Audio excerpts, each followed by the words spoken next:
তোমাকে স্মরণ করার কথা বলছিলাম। তুমি মৃত্যুকে আজরাইলকে সামনে ভাবো যে এই কাজটাই বুঝি আমার জীবনের শেষ কাজ, আজরাইল বুঝি এই কাজটার পরে আমার জান কবজ করবে। এই মৃত্যুগত যাত্রী একটা লোক কি মিথ্যা কথা বলতে পারে?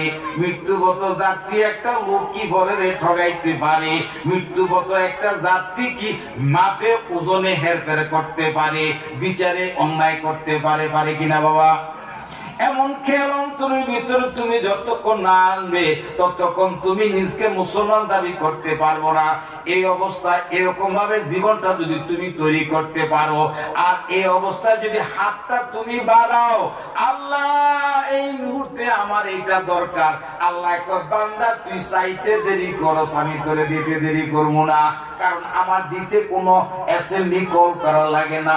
ফাআলুল লিমা ইউরিদ, আমি আল্লাহ যা ইচ্ছা করি তাই করতে পারি। ইন আরাদা শাইআন আইয়াকুল লাহু কুন ফায়াকুন, আমি যদি ইচ্ছা করি হও কিছু তৈরি করার জন্য, শুধু আমি বলি হও, হও বলার সাথে সাথে সেটা হয়ে যায়।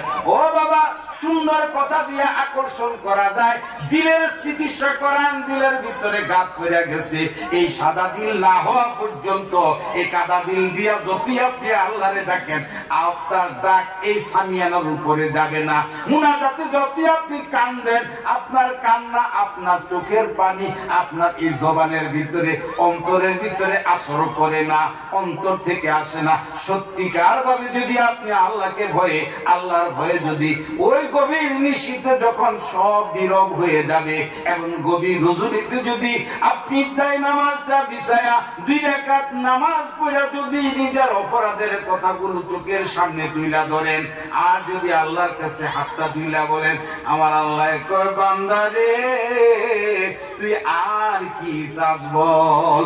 ওই অবস্থার ভিতরে আপনার যদি কান্না নাও আসে, কান্নার ভান যদি আপনি করতে পারেন, আমার আল্লাহ বলে বান্দা তোর সব গুনাহ আমি মাফ করে দিলাম। জীবনে তা করলাম না, সব আর্টিফিশিয়াল, সব মেকি, সব দেখানো, এই সব দেখানো বাদ, কিন্তু বাবা মানুষকে বুঝানো যায়, আল্লাহকে বুঝানো যায় না। আমার আল্লাহ সব কিছু জানে। ইন্নাল্লাহা সামিউন বাসীর, আমার আল্লাহ সব দেখে সব শুনে। শুধু আপনার অন্তরের ভিতরে আল্লাহর ভয়টা যদি সিনার ভিতরে, কালবের ভিতরে ঢুকাইতে পারেন, আপনি নিজে সুখী হবেন, আপনার ঘরটা ব্যস্ত হয়ে যাবে। আপনার স্ত্রী কখনো আপনার সাথে বেয়াদবি করবে না।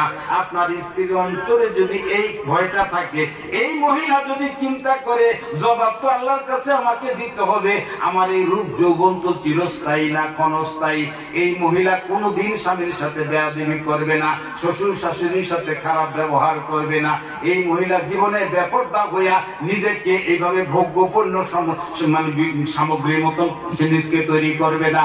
এই মহিলাটা তার স্বামীর খেদমত করবে, সন্তানকে সে সুশিক্ষায় শিক্ষিত করবে, তার ঘরটা একটা ব্যস্ত পরিণত হয়ে যাবে। আর যেই মহিলার ভিতরে এই ভয়টা নাই, এই তাকওয়াটা নাই, সে স্বামীর সাথে দুর্ব্যবহার করবে, স্বামীর সাথে খারাপ আচরণ করবে, স্বামীর আত্মীয় স্বজনের সাথে খারাপ আচরণ করবে, কারণ তার ভিতরে তো ওই ভয়টা নাই। জবাব দিতে হবে এই চিন্তা, তো এই টেনশন তো তার মাথায় কাজ করে না, যে কারণে শয়তান তারে একটু হুয়ায়, শয়তান তারে একটু ফুসলে দেয়, তোর কি কোনো দিকটা কম আসেনি, দেখতে শুনতে এখনো ভালো আছো। এই জামাই যদি তোর বাপ নাও দেয়, তোর লইয়া কত ছেলেরা যুবক খারে রয়েছে, এই চিন্তা শয়তান যখন তার মনের ভিতরে কুপ্ররোচনা দেয়, ওই যে স্বামী বেচারা বিদেশ থেকে কত কষ্ট করে পয়সা রুজি করে এই বোন নামে দেয়, আর এই কি করে এই পয়সা দিয়া মার্কেটিং করতে গিয়া ওই দর্জিওয়ালার লগে তার প্রেম হয়, দোকানদারের সাথে তার খাতি লয়, অমুকের সাথে তমুকের সাথে সে আড্ডা মারে।